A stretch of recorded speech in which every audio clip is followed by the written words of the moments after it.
Hey everybody, it's Ramona. Welcome back to my channel. Today we're going to do a cook-along and we are cooking naan.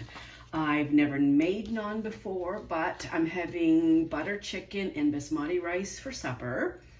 And actually, I would like to say that I made it from scratch, but I didn't. I just got a jar of bottled butter chicken sauce from Costco. I will be making the basmati rice.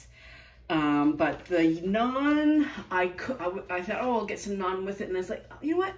Why don't you make naan? It can't be that hard. If you're, I said, well, I'm okay in the kitchen. I can get around the kitchen. Let me try it. So this is the one I'm doing, Easy Naan Bread on Pinterest. And the thumbnail looks like that.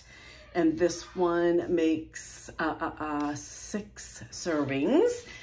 This is my trusty old mixing bowl. It's been around a very, very, very long time. It's not the prettiest, but if anybody has a favorite mixing bowl, you'll know what I'm talking about. They're not pretty, but they're your go-to bowl. Okay, so there's only 4 ingredients in this. 1½ cups of flour, 1 cup of plain yogurt, 2 teaspoons of baking powder, and 1/4 teaspoon of salt. Mix all ingredients together. You'll probably need to use your hands to bring it all together. So let's start there. So 1½ cups of flour, and this is a 1/2 cup measure I have here. So 1, 2, and I'm sorry for the screaming kids outside. They are really on a tear today. Okay, that was 1½ cups of flour. Now I need 2 teaspoons of baking powder. Yes, baking powder, not baking soda. No soda. 1, 2. And there is no yeast in here. Some salt. But I guess the cultures, the whatever is going on between the yogurt and the baking powder makes it rise. I don't know. And then let me just give this a little mix up so it's all kind of evenly incorporated. And then 1 cup of plain yogurt. So seems easy enough. We'll see how this all goes. And I'm gonna use the end. I could use my stand mixer. I have one. I don't use it as much as I should, but anyhow, this is a trick. I'm using the end of a wooden spoon. That's the top end, that's the bottom end. And this I learned from a bread maker that I used to watch on YouTube. Don't ask me to link it because I probably can't anymore. And yeah. Because then you just kind of scrape it off the end of the stick, so to speak. So it's a little shaggy. It's almost coming together though.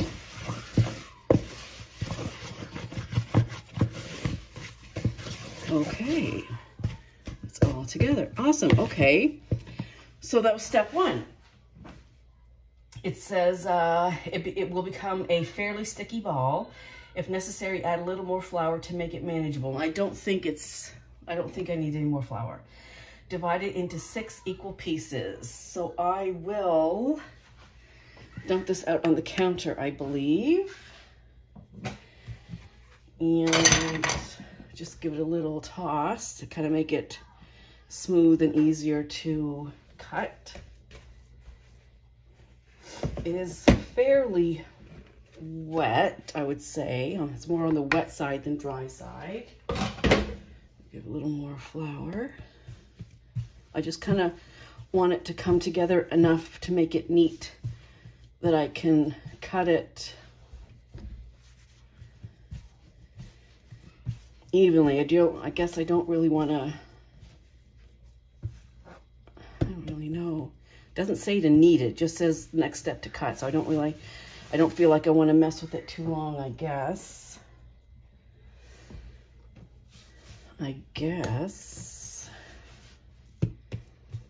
I love Indian food. We went to an Indian festival here in Halifax on the weekend. I think we got there a little bit early. Wasn't too much going on. There was supposed to be some Bollywood dancing, and there was none of that. We we got there, like I said, around lunchtime. It was probably too early, but anyhow. Then we went to, oh, that was last weekend. This weekend we went to a music festival. That was a lot of fun. Okay, so I have some kind of manageable piece of soap in there to clean my hands off a little bit. Okay. Now I have a bread cutter here, or bench scraper, I guess. Okay, divide it into 6 equal pieces. Now, that's gonna be tricky, isn't it? I mean, without weighing it, I could weigh it. I could. Okay. Let me just cut it in half to start with. Okay. And then we'll go 1, 2, 3. That guy's a little small, isn't he? I'll give you a little bit more there, mister. 1, 2, 3. I did the same thing again. Okay, so we have 6. Alrighty then. Using a rolling pin dusted with flour, roll each one out onto a floured surface to about 6 inches in diameter. Okay. And let me put some flour down. Oops. Okay. I'm wondering, without yeast, are they going to turn out more like tortillas than naan? But I guess we'll see. So I'm going to use, I'm going to take the ends off this. This is the measuring pin I use. So it's so dark in this place. It's like a dungeon. Urgh. Anyway, I got one more month. And on both sides it has these, so this unscrews, and they have different thickness wheels. So if you want cookies to be a certain thickness, they'll all be the same thickness, and it's really, really a really great rolling pin. I love it. Okay, so now I have the ends off so I can roll it as flat as I want to. So what I'm going to do to land them on is maybe some wax paper. Yes, I'm that old that I have wax paper in my drawer.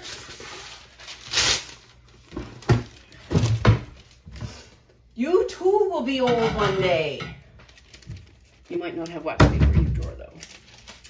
Okay, I got me some wax paper. Move, you move, you move. Okay, let's go to it and see if I can make some naan. Till about 6 inches. Ooh, it's quite sticky. Oh, it did say to flour the pin though, didn't it? So we will flour the pin. Oh, that's better. Oops. So I think I want this kind of thin because when it gets in the pan, it's going to bubble up if I'm doing this right. If all the naan I've eaten is any indication.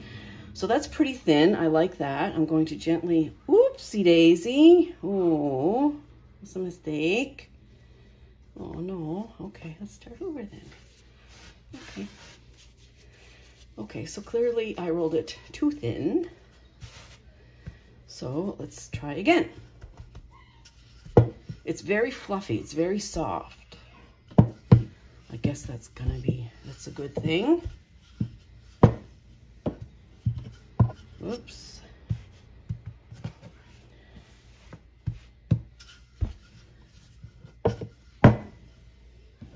Because I have had thicker naan where it's kind of thick and soft. So I guess that's what we're shooting for here. Okay, picked it up, great. 1 naan down, 5 to go.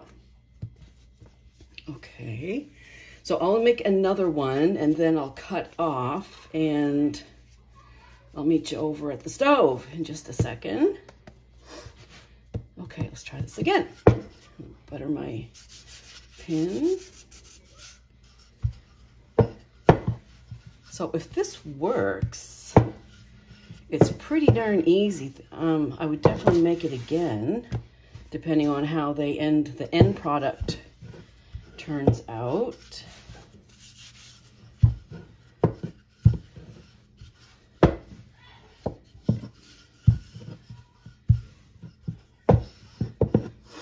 Okay, I think that's good. Okay, he's good too. Okay, I'm going to quit right here and then I'll make the other 4, tidy up a little bit, and I'll see you in a few minutes.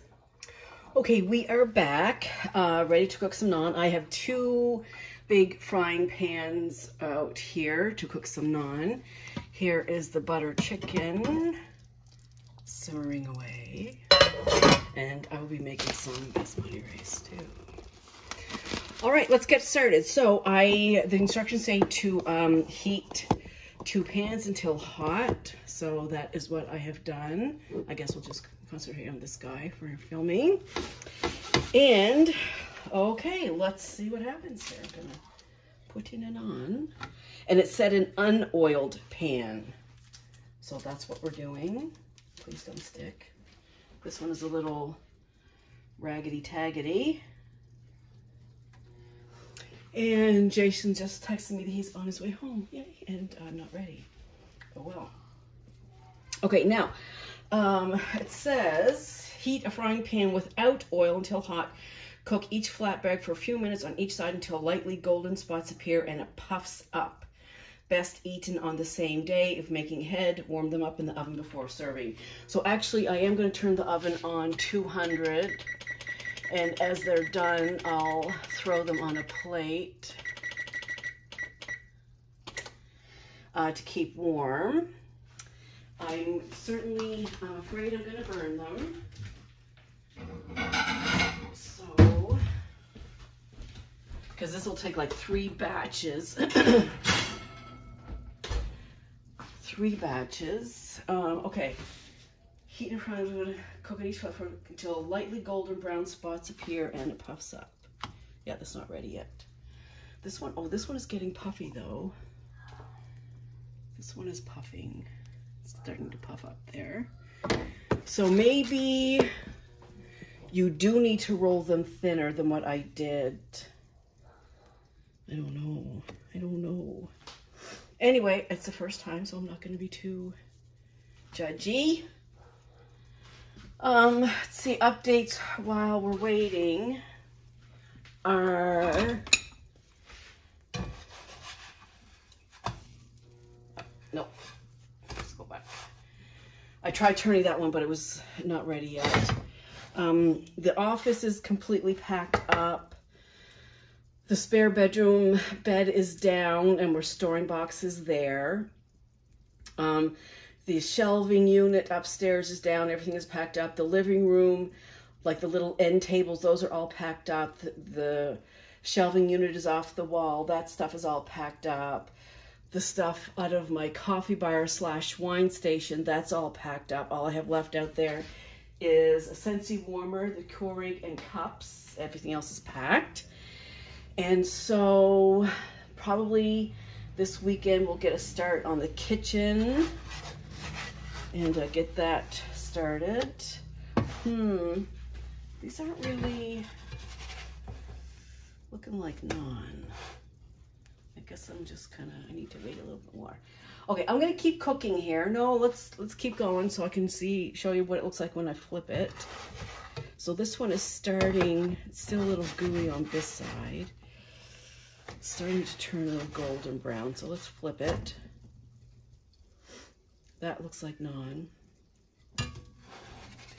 And this one, flip. Yeah, they're definitely not going to be the prettiest naan. That I can tell you for sure. Okay, but anyway, let's keep going. I'm going to cook the other 4. And as I said, when I come off, I'll put them in the oven on the warm plate to keep them warm.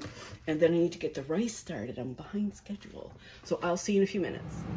So we are back. All 6 naan are cooked. I did set off the smoke alarm. So once the pans got hot, I should have turned it down to like medium high instead of left it on high, because they do look a little scorched in spots, but they are, you know, soft and fluffy. They feel like on the inside. I guess I should try one, right? I guess I should. But I think they look okay. They look kind of naan-ish, except the black spots again. It's hot. And whew.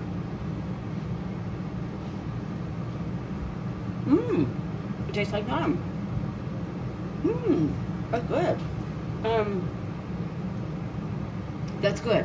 So, what did I learn? Well, making naan is very easy, and I would make it again, but again, after I got my pan heated on high, I would turn it down a little bit. I mean, I guess it's not too bad to have a few of those hot spots, I guess. I mean, it looks like naan. There are some places here that kind of are paper that went the whole, but I've had naan like that, so I guess I'll call that just being authentic. I don't know. But I think overall, I'm happy with the outcome. And I think the key to this also is, depending on how thick you like your naan, I might have rolled them a little bit thinner, but then when they were thin, they were a little bit hard to manage. But overall, I think this is a thumbs up, and I will make them again, and I hope you try them. And if you are a naan maker, or if you make this recipe and you find a way to do it better and can tell me what I did wrong, please let me know, because I would like to make this again. If I'm doing something wrong, or if I can do it better, I'd like to know. Anyhow, that's it for now. I hope you try it and let me know how it goes, and I'll see you in the next cook-along. Any suggestions for cook-alongs, let me know. Bye.